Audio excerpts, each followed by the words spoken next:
Captain Lee Do-yan stood on the bridge of his ship, watching the giant screen in front of him. On the screen was the face of Vexithera, the alien leader who spoke for the Galactic Federation. Her blue skin was cold like ice, and her 4 eyes showed no feeling at all. "The vote is final," Vexithera said in her sharp voice. "Humans are no longer welcome in Federation space. You have 30 days to leave all Federation worlds. After that, any human ships found in our territory will be destroyed." Do-yan felt his hands turn into fists. Behind him, his crew was quiet but angry. Dr. Park Mingi, the smartest person he knew, was writing notes on her computer. Commander Kim Ji-won stood straight, like a soldier, but her jaw was tight with rage. "What about our colonies?" Do-yan asked. "What about the humans who have lived on Federation worlds for 50 years? They can come with you or stay and become slaves," Vexithera said without caring. "We do not want violent humans in our peaceful galaxy anymore." Violent, Ji-won stepped forward. "We only fought back when pirates attacked our people. We saved Federation ships from raiders." Vexithera's 4 eyes looked at Ji-won with disgust. "You killed too many. You were too brutal. Civilized beings do not fight like wild animals. The Federation has decided humans are not ready for galactic society." The screen went black. The meeting was over. Do-yan turned to his crew. His ship, the Earth's Hope, was just one of 50,000 human ships floating in space near Federation headquarters. 200 million humans waited for news. Now they had their answer. "Sir," said Communications Officer Yoon Jun-ho, the other ship, "captains want to talk." "Put them through," Do-yan said. Hundreds of faces appeared on smaller screens around the bridge. Ship captains, colony leaders, and military officers all looked worried and angry. "They want us gone," said Captain Bae Suman from the farming ship. "New Seoul, after everything we did for them, we saved their trade routes," said Admiral Nom Hyun-hoo from the military ship Thunder. "We stopped the raider wars, and this is how they thank us." Dr. Minji looked up from her computer. "I have been studying the vote records," she said. 87 species voted to exile us. Only 12 voted to let us stay. The rest did not vote at all. "Who voted for us?" asked Captain Otaijin. "Small species. Weak ones who needed our help," Minji answered. "The big, powerful species all wanted us gone." Do-yan felt sick in his stomach. The humans had joined the Federation 50 years ago with such hope. They wanted to be part of something bigger. They wanted to learn and grow with other species. But every time pirates attacked Federation trade ships, it was human ships that fought them off. Every time raiders tried to destroy colonies, it was human soldiers who stopped them. And every time, the other species said humans were too violent, too dangerous. "Captain," said Lieutenant Lee Sora from the back of the bridge, "my grandmother told me stories about when humans lived only on Earth. She said we survived because we were strong, not because others helped us." "What are you saying?" Do-yan asked. "Maybe it is time to be strong again," Sora said. "Without them." Ji-won walked to the star map on the wall. "The galaxy is huge," she said. "The Federation only controls about half of it. There are empty areas, beyond their borders, places no one has explored." Minji joined her at the map. "I have been studying old star charts," she said. "There are systems out there with good planets. Far from Federation space. You want us to leave everything?" asked Captain Bae. "Start over with nothing." "We are not leaving with nothing," Do-yan said, his voice getting stronger. "We are leaving with 200 million people. We are leaving with 50,000 ships. We are leaving with human minds and human hearts." The captains on the screens started talking all at once. Some were scared, some were angry, some wanted to fight the Federation right now. "Listen to me," Do-yan said. Loudly, everyone became quiet. "We have a choice. We can stay and beg these aliens to like us. We can try to make them happy by becoming weak. Or we can leave and build something better." "Better how?" asked Admiral Nam. "We build our own worlds," Do-yan said. "We make our own rules. We help species who really need help, not species who look down on us. And maybe someday, when we are strong enough, we come back and show them what humans can really do." On the screen, he could see the captains thinking about his words. Some nodded slowly. Others still looked worried. "The Federation thinks we are violent animals," said Captain O. "What if they are right? What if we are too dangerous?" Dr. Mingi stepped forward. "Humans are not more violent than other species," she said. "We are just more honest about it. When someone attacks our family, we fight back hard. Other species pretend to be peaceful, but they use others to do their fighting." "She is right," said Ji-won. "I have studied Federation military records. They use mercenary armies to do their dirty work. They let pirates attack their enemies and then act surprised. At least when humans fight, we do it ourselves." Lieutenant Yoon Jun-ho raised his hand. "Sir, I am getting reports from all over Federation space. They are already taking human property. Human businesses are being closed.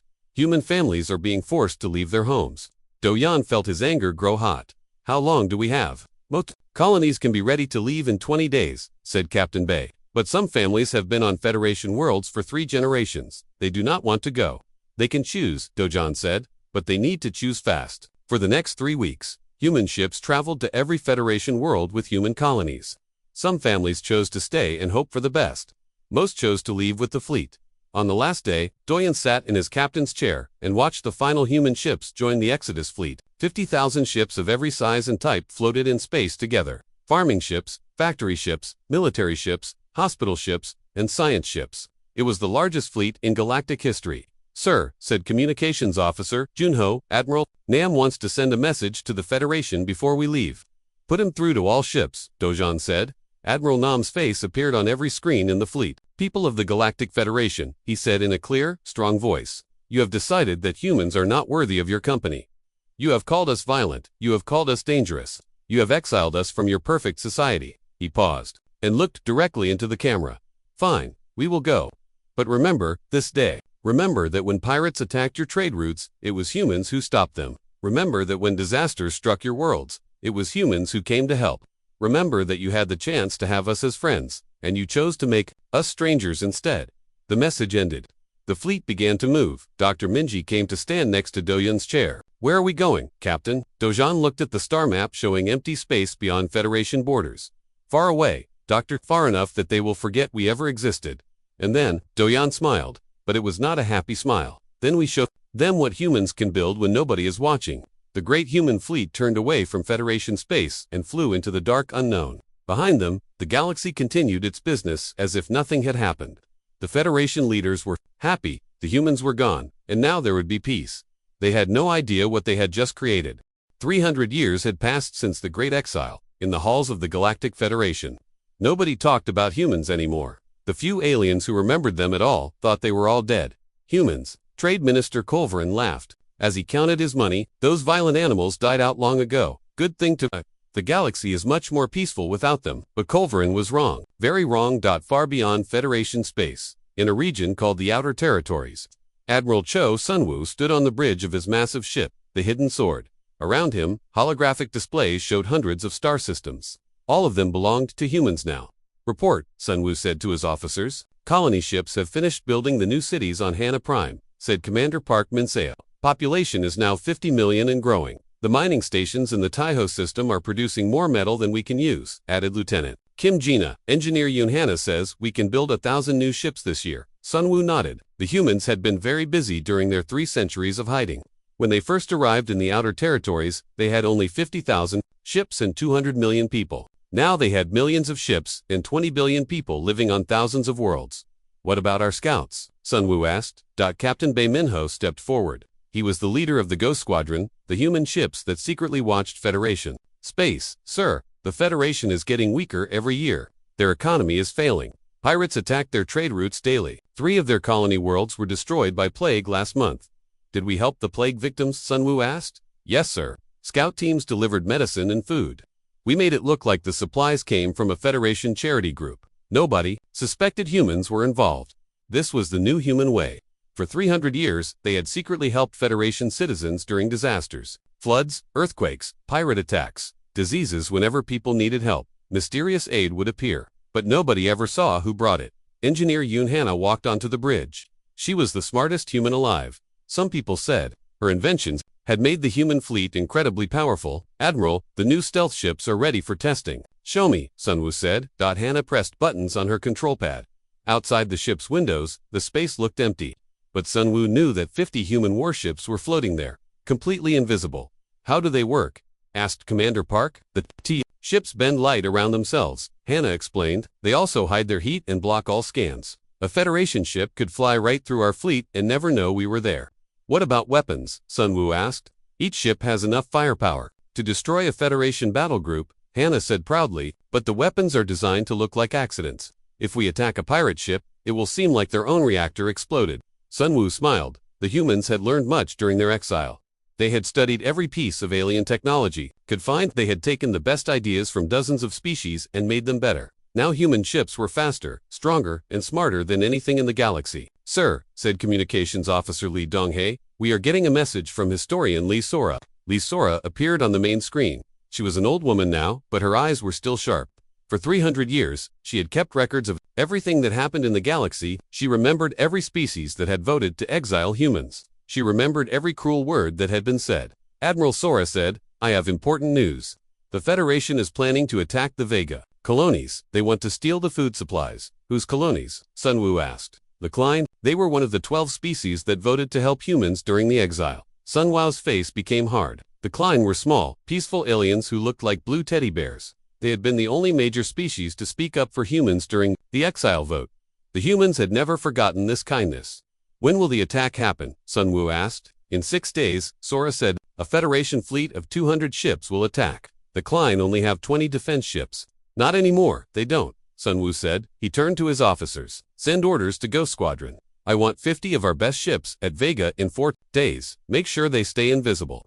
"What are your orders for the battle?" asked Captain Bay. "Protect the Klein. Make the Federation ships disappear, but make it look like an accident." 4 days later, the Federation fleet arrived at Vega. Admiral Zekthos, the Federation commander, smiled as he looked at the small Klein defense ships. "This will be easy," he told his crew. "Fire on the food storage stations first, then destroy their ships." But something strange happened. As soon as the Federation ships started shooting, their weapons began to malfunction. Laser cannons exploded.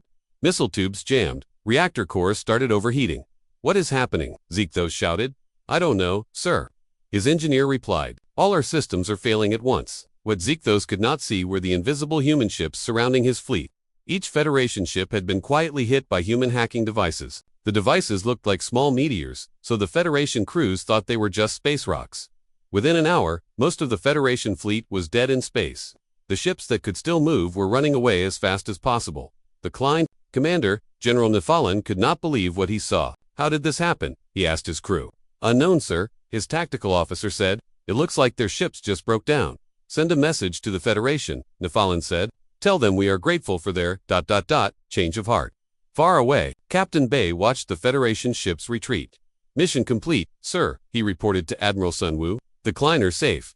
The Federation thinks their fleet had mechanical problems." "Good work," Sun Wu said. "Make sure the Klein get extra medical supplies next month. We take care of our friends." This was happening all over the galaxy. Species that had helped humans were mysteriously protected from disasters. Species that had voted for the exile found themselves having more and more problems. Trade Minister Colverin was one of those having problems. His trade routes kept getting attacked by pirates. His cargo ships kept having accidents.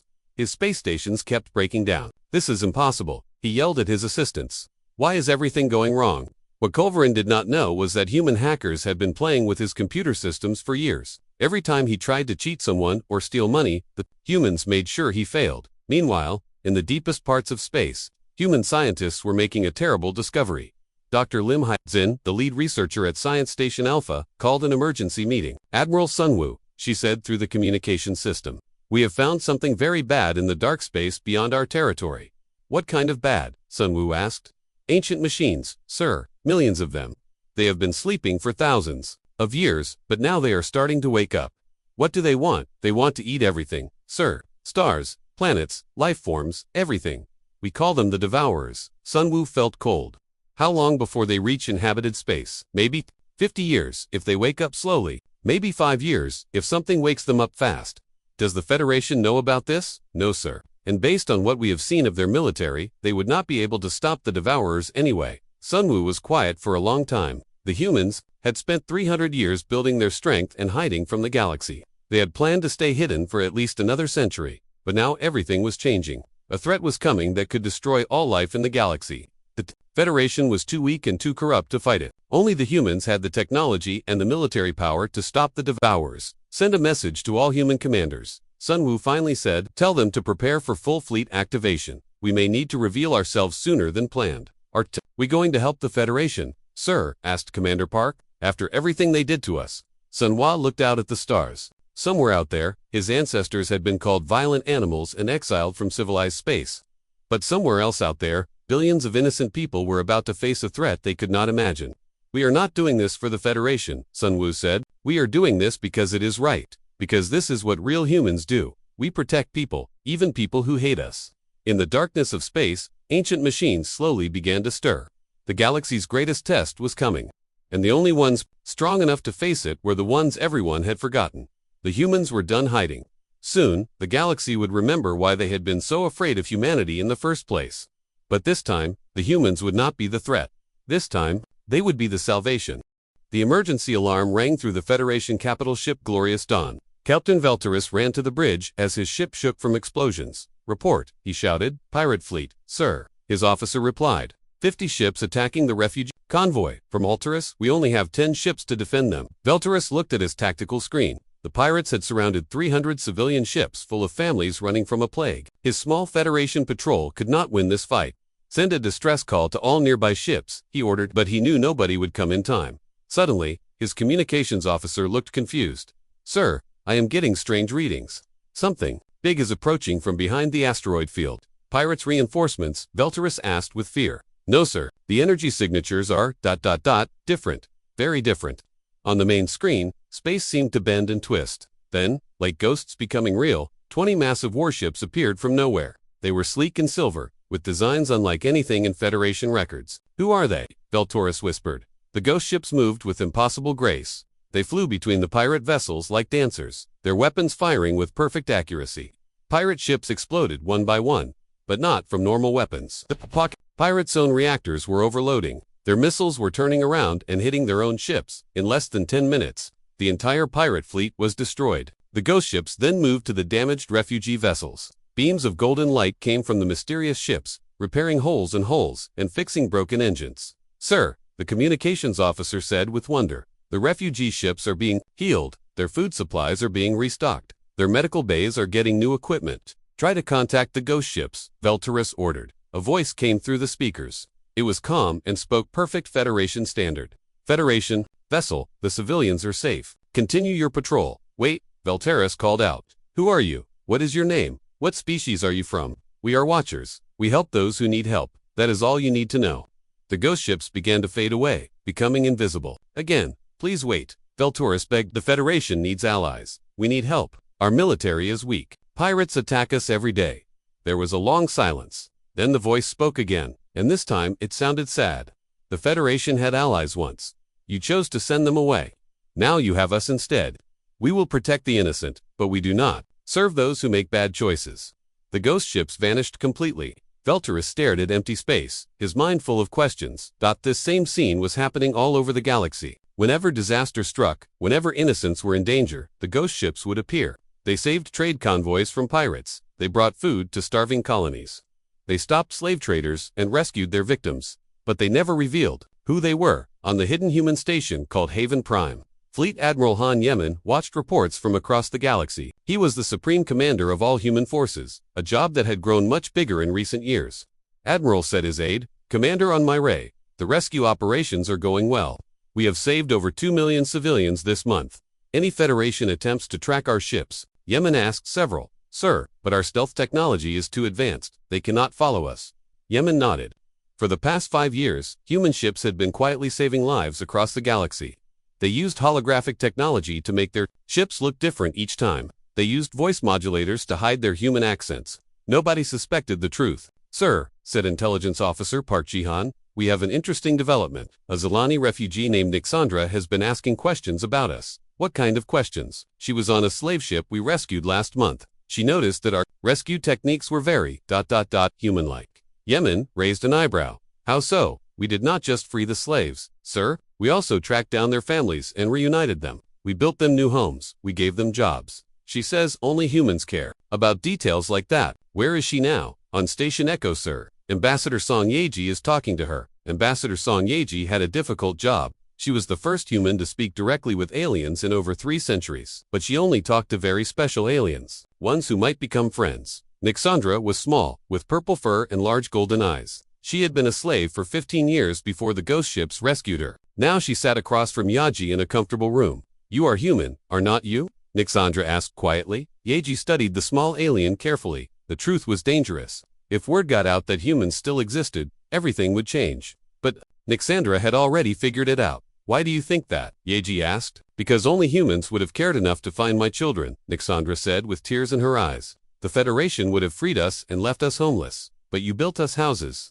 You found schools for our kids. You gave us hope, and if we were human," Yaji asked, "what would you do?"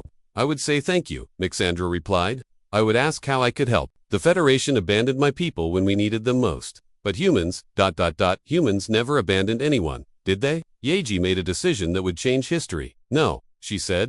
We never did. For the next hour, Yeji told Nixandra the true story, the exile, the hidden empire, the centuries of secret protection. Nixandra listened with growing amazement. There are billions of you, she whispered. 20 billion. On thousands of worlds, Yeji confirmed. And you have been protecting us this whole time. We protect those who deserve protection. We remember those who helped us. And we remember those who hurt us too. Nixandra was quiet for a long time. Then she asked, what do you need from me?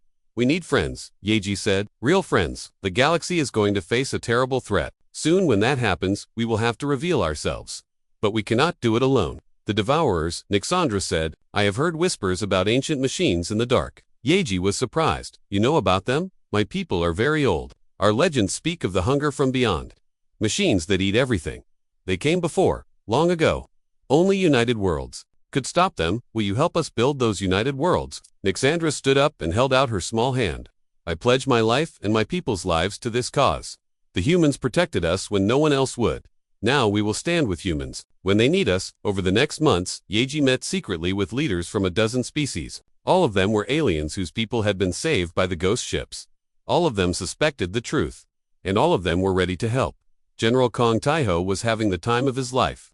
He led the Human Liberation Forces, the teams that freed enslaved worlds. Today, he was attacking a slave trading station in the Outer Rim. Remember, he told his Marines through their helmet radios, we are not here. We were never here. Make it look like a slave revolt. The human soldiers wore holographic disguises that made them look like different alien species. Their weapons were designed to appear primitive, but their tactics were pure human military genius.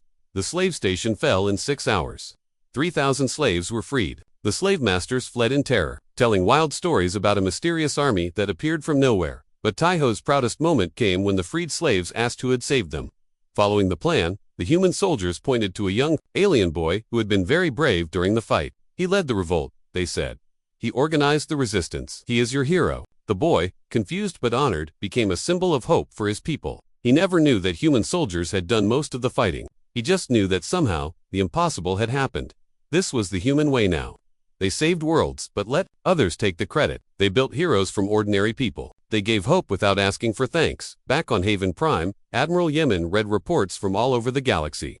Human terraforming teams were secretly healing damaged worlds. Human medical teams were stopping plagues before they spread.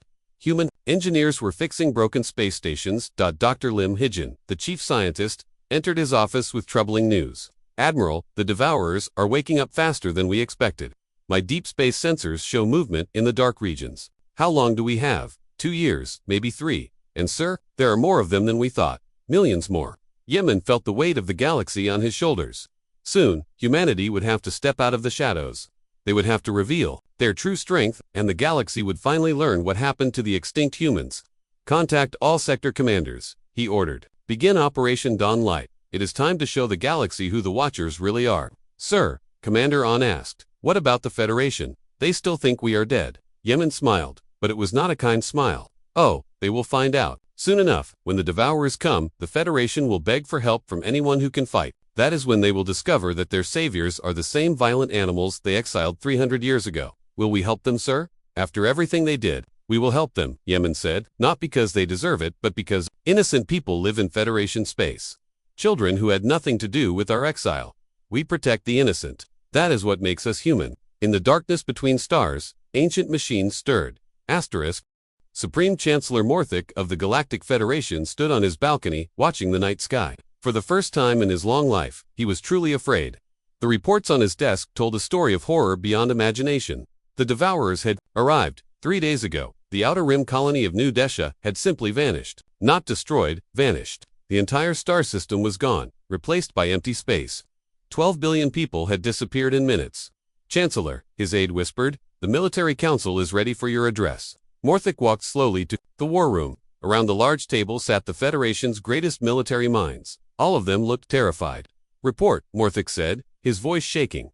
Admiral Vexcala stood up. Sir, we have lost contact with 17 star systems in the past 72 hours. Our scout ships that went to investigate, they never came back.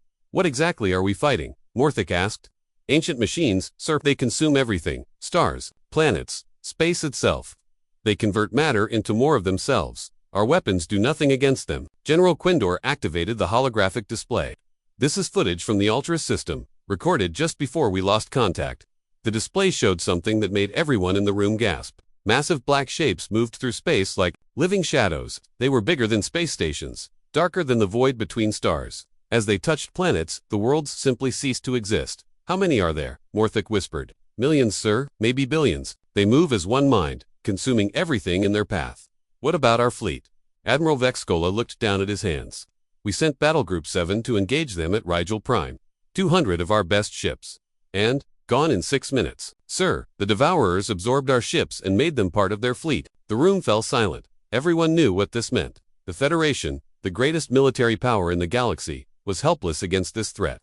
Sir, said Intelligence Director Malkaran, there is something else. We are getting reports of unknown ships fighting the Devourers, ghost ships, like the ones that have been helping civilians. The mysterious saviors, Morthic asked with hope. Yes, sir, but these are not small rescue ships. These are massive war fleets. Hundreds of ships with technology we have never seen. Can you contact them? We have tried, sir. They ignore our messages. Far away, Supreme Admiral Shin Wujin stood on the bridge of the human dreadnought Vengeance of Earth. Around him, tactical displays showed the largest human fleet ever assembled. 5 million warships spread across 100 star systems. Admiral, said tactical genius Nam Ji-woo, the Devourer main fleet is approaching the Centauri sector. They will reach Federation space in 18 hours. How many of them? 50 million units, sir, all different sizes, some as big as moons. Wujin nodded grimly. The humans had been preparing for this fight for years, but the enemy was larger than anyone had imagined. Status of our weapons. All ships equipped with quantum disruptors and reality anchors, Giwu reported. We have also deployed the Hana devices. The Hana devices were named after the great engineer who had died 50 years ago. They were humanity's secret weapon, machines that could turn the Devourer's own consumption against them. Sir, said Communications Officer Li Ji, we are receiving a transmission from the Federation capital. Supreme Chancellor Morthic wants to speak with our leader. Put him through, Wujin said. Morthic's desperate face appeared on the screen. Unknown Commander, I am Supreme Chancellor Morthic of the Galactic Federation. We need your help. These Devourer machines are destroying our worlds. Please, we will give you anything you want. Wujin stared at the alien leader for a long moment. This was the government that had exiled humanity. These were the people who had called humans violent animals. You want our help? Wujin asked in perfect Federation standard. Yes, please. We know you have advanced technology. We know you have been protecting civilians. We need your military power. And what will you give us in return? Anything. Money, territory, trade agreements. Name your price. Wujin smiled coldly. I want something very simple. Chancellor, I want you to say the words. What words? I want you to admit what you did. 300 years ago. Morthic looked confused. I do not understand. You exiled a species from the galaxy. You called them too violent for civilized space. You voted to send them away to die. I want you to say what you did. I weep. There have been many decisions over the centuries. Which species are you talking about? Humans, Wujin said quietly. The color drained from Morthic's face. Humans are extinct. They died out centuries ago. No, Chancellor, we did not. Slowly, Wujin reached up and removed his helmet. His human face was revealed to the Federation leader for the first time in 300 years. My name is Admiral Shin Wujin of the Terran Defense Force. We are the descendants of the humans you exiled. We are the violent animals you threw away. And now you are begging us to save you. Morthic staggered backward. Impossible. You cannot be human. You are too, advanced. We had 300 years to become advanced, Wujin said. 300 years to build our fleets. 300 years to prepare for the day when the galaxy would need us. But but you help civilians, you save people. You are not violent. We are what we have always been, Wujin replied. We are humans. We protect those who need protection. Even people who hate us. On the screen, explosions lit up the space. Behind Morthic, the Devourers were attacking the Federation capital system. Admiral Morthic begged, whatever we did in the past, innocent people are dying now. Please help us. Wujin looked at his tactical display. Devourer forces were breaking through Federation defenses like they were made of paper. Billions of civilians were about to die. All human fleets, he said into his communicator. This is Admiral Wujin. Begin Operation Redemption. Protect all civilian populations. Engage the Devourers with full force. Across the galaxy, human ships, millions of them appeared from nowhere, their sleek hulls gleaming with advanced technology. The Federation forces stared in amazement as the largest fleet in galactic history revealed itself. Impossible, whispered Admiral Vexcola. There are more human ships than stars in the Federation. The first battle began at Rigel Prime. A devourer swarm of 10,000 machines was consuming the system when the human fleet arrived. The enemy machines turned toward the new threat, ready to absorb more matter. But the humans had studied the devourers for years. They knew their weaknesses. Fire quantum disruptors, ordered Captain Park Seogen of the battle cruiser Earth's Fury. Golden beams lanced out from the human ships. Where they hit the devourer machines, reality itself seemed to break apart. The ancient machines, designed to consume normal matter, could not process the quantum distortions. Deploy HANA devices, Seogen continued. Small objects shot out from the human ships and attached to the devourer hulls. Suddenly, the consumption process reversed. The devourers began to tear themselves apart. Their own hunger turned against them. In 6 hours, the human fleet had destroyed every devourer in the system. The Federation forces watched in stunned silence. How? Admiral Vex Kola asked over the communication channel. We had time to prepare, Captain Park replied. 300 years of time. The pattern repeated across the galaxy. At every star system under attack, human fleets appeared to fight the devourers. Ancient machines that had consumed galaxies before met their match in human ingenuity and determination. At the Battle of Vega, General Kang Taiho led a ground assault on a devourer construction facility. His marines used weapons that turned the machine's own nanobots against them. At the Siege of Centauri Prime, the Federation capital system, Admiral Wujen's flagship engaged the Devourer command node, a machine the size of a small moon. Sir, Nam Jiwoo reported, the enemy is adapting to our quantum disruptors. Then we adapt faster, Wujen replied. Deploy the reality anchors. Show them what human creativity can do. The reality anchors created pockets of space where the laws of physics worked differently. Inside these pockets, the devourers could not function. They became helpless chunks of metal floating in space. As the battle raged, Diplomatic Corps leader, Oh Solji was working behind the scenes. She contacted every species in the galaxy, even those who had voted for human exile. This is Ambassador Oh Solji of the Terran Republic. She broadcast, we are offering protection to all civilian populations. We do not care about your politics. We do not care about your past votes. We care about saving lives. Species that had called humans monsters now lined up to ask for human protection. The irony was not lost on anyone. After 3 months of fighting, the tide turned. The Devourer fleet, which had seemed unstoppable, began to retreat. Human tactics proved too creative, too unpredictable for the ancient machines to counter. The final battle took place at the edge of the galaxy, where the Devourer mothership, a construct the size of a star, made its last stand. All human fleets. This is Admiral Wu Jun. He broadcast, this is what we trained for. This is why we built our empire in secret. Today, we show the galaxy what humans can do when we work together. 10 million human ships surrounded the mothership. As one, they fired every weapon they had.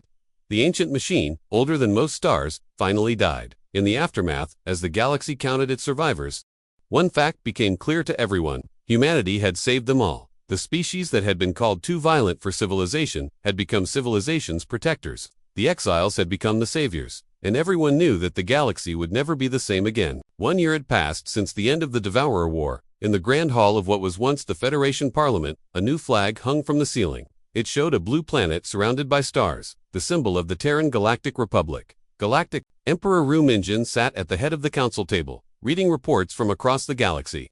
He was the first human to rule galactic civilization, though he had not wanted the job. The galaxy's surviving leaders had begged him to take it. The reconstruction is going faster than expected, reported Reconstruction Director Park Ji-hoon. We have rebuilt 300 worlds and restored trade to 60% of pre-war levels. What about the war crimes trials? Minjin asked. Justice. Minister Choi Soo-yin looked up from her files. We have completed investigations into 847 cases. Most involve corruption, slavery, or collaboration with the devourers during the war. Minjin nodded. The trials had been necessary, but difficult. Many Federation officials had fled when the devourers arrived, leaving civilians to die. Others had tried to make deals with the ancient machines. All of them now faced human justice. What about former Supreme Chancellor Morthok? Minjin asked.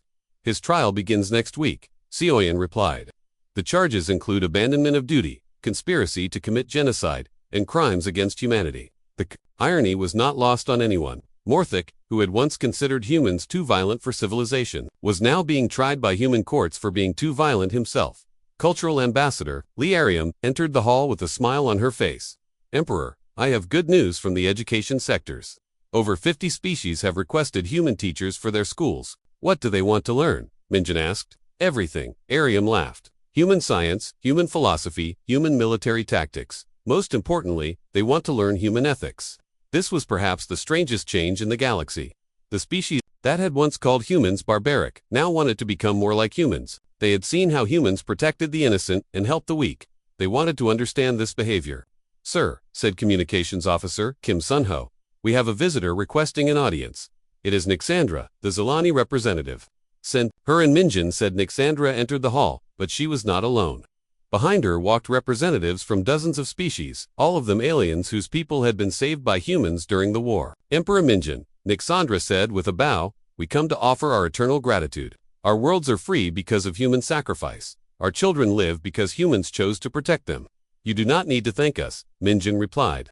"We did what was right. That is exactly why we must thank you," said the representative from the Klein people. "You could have let us all die. We voted to exile you. We called you monsters, but you saved us anyway." An alien that looked like a walking tree stepped forward. "I am Speaker Valanis of the Foresters. My people have decided to join the Terran Republic. We want to learn human ways." "As have mine," said a blue-skinned alien. "And mine," said another. In ours, one by one, 43 species pledged to join the new human-led government. They did not join because they were forced to. They joined because they wanted to be part of something better, but not everyone was happy with the new order. In a dark room on the planet, Zarian, former Trade Minister Culverin met with other Federation loyalists. They were the ones who had profited from the old system of corruption and oppression. "This is intolerable," Culverin hissed. "Humans ruling the galaxy. They are still the same violent animals they always were. They destroyed our way of life," agreed former Admiral Zeke. "Now they put us in prison for making profits. We must organize resistance," said another conspirator. "We must show the galaxy that humans are still dangerous." What they did not know was that every word they spoke was being recorded.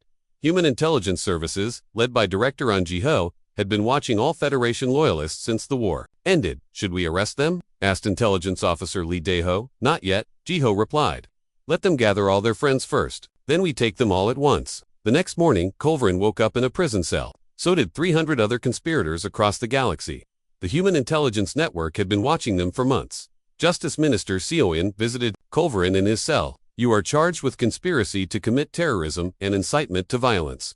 I demand a trial by my own people," Culverin shouted. "Your own people voted to exile you from their worlds," Seoin replied calmly. "They do not want you back. You'll be tried by human courts, under human law." "Human law," Culverin spat. "You will execute me like the savages you are." Seoin shook her head. "Humans do not execute people for crimes like yours. You will spend 20 years in prison, learning to be a better person. Then you will be released to do community service." Culverin stared at her in shock. You are not going to kill me." "Killing you would not help anyone," Seoin said. "Teaching you to be better might help everyone." This was the human way. Even their enemies were treated with mercy. Even those who hated them were given chances to change. Meanwhile, across the galaxy, the new system was working. The Terran Republic was divided into 4 zones, each treated according to how they had acted toward humans.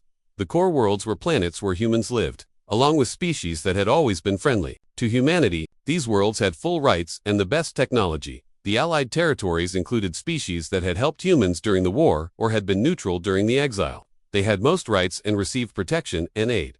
The probationary zones were former Federation worlds whose species had voted for the human exile but had not committed war crimes. They could earn full membership by proving they had changed. The restricted sectors were worlds controlled by species that had actively harmed humans or committed atrocities during the war. They faced limitations until they proved they deserved better treatment. "Is this system fair?" Cultural Ambassador Ariam asked Emperor Minjin during a private meeting. "Fairness is complicated," Minjin replied. "Is it fair that the Klein, who defended us during the exile, should be treated the same as the Vorthok who sold human prisoners as slaves? I think rewarding good behavior and punishing bad behavior is the most fair system possible." On the Memorial World of Remembrance, construction was nearly complete on the galaxy's most important monument. The long memory was a massive wall, with the names of every human who had died because of the exile. Every human who had died fighting the Devourers. Every human who had given their life to protect others. Emperor Minjin stood before the wall as the final names were carved into the stone. Beside him stood the surviving leaders of the species that had voted to help humans during the exile. "Why do you honor the dead this way?" asked General Nephalin of the Klein. "Because forgetting the past means repeating its mistakes," Minjin replied. "These names remind us why we must never again exile those who are different, why we must never again call others monsters without looking at ourselves first." Former Federation Admiral Vexcola, now serving as a probationary officer in the Terran military, approached the memorial. He had been one of the few Federation officers to fight bravely against the Devourers. "Emperor," he said quietly, "I want to ask you something that has troubled me since the war." Speak freely, Minjin replied. We called you violent. We said, you were too dangerous for civilization. But during the war, your people died to save ours. Your soldiers protected our civilians. Your doctors healed our wounded. Why did you not let us destroy ourselves? Minjin was quiet for a long moment. Then he pointed to a name on the wall, Captain Li Doyan, the man who had led the original Exodus. Because that man taught us something important, Minjin said. Being strong does not mean hurting those who are weak. Being advanced does not mean looking down on those who are behind you. Being right does not mean being cruel to those who are wrong. But we treated you terribly. Yes, you did, and we remembered that. But we also remembered that most of you were not evil, just afraid. Fear makes people do stupid things. We chose to help you overcome your fear instead of punishing you for having it. Vexkala bowed deeply. I understand now why the galaxy follows human leadership. You earned it not through conquest, but through wisdom. As the sun set on remembrance, Emperor Minjin made his daily walk through the memorial garden. Here grew flowers from every world in the galaxy, including Earth. It was a symbol that all life could grow together if given the chance. His aide, Captain Yusebin, joined him for the walk. Sir, we have received the final reports from the frontier exploration fleets. What did they find? 17 new galaxies within reach of our technology, all of them uninhabited but suitable for life. Minjin smiled. Send the word to all species. In the Republic, any group that wants to start fresh, to build new colonies, can join the expansion fleets. We will help them create better worlds, even the species in the restricted sectors. Everyone, Minjin said firmly, redemption is always possible. That is what makes us human. The next morning, as Emperor Minjin prepared for another day of governing the galaxy, he received an unexpected visitor. It was a small child from the Vorthok species, the same species that had once sold humans as slaves. Emperor, the child said in broken standard, my teacher says you saved my family during the war, even though my people were mean to yours. Minjin knelt down to the child's level. What is your name, Crystal? I want to be like humans when I grow up. I want to help people. You do not need to be like humans, Minjin said gently. You just need to be the best Crystal you can be. Help others because it is right, not because someone tells you to. The child smiled and ran back to his parents, who bowed gratefully to the human emperor. As Minjin watched the family leave, he felt the weight of history on his shoulders. 300 years ago, humans had been cast out as violent primitives. Today, alien children wanted to grow up to be like them. The galaxy had learned an important lesson. Those you reject today might become your saviors tomorrow. Those you call monsters might become your teachers. And those you exile might return not with revenge, but with wisdom. In the vast reaches of space, human ships continued their eternal patrol, protecting the innocent and exploring new frontiers. The species that had once feared them now looked to the stars with hope, knowing that somewhere out there, human watchers stood guard against the darkness. The exile was over. The age of human leadership had begun, and for the first time in galactic history, the future looked bright for everyone.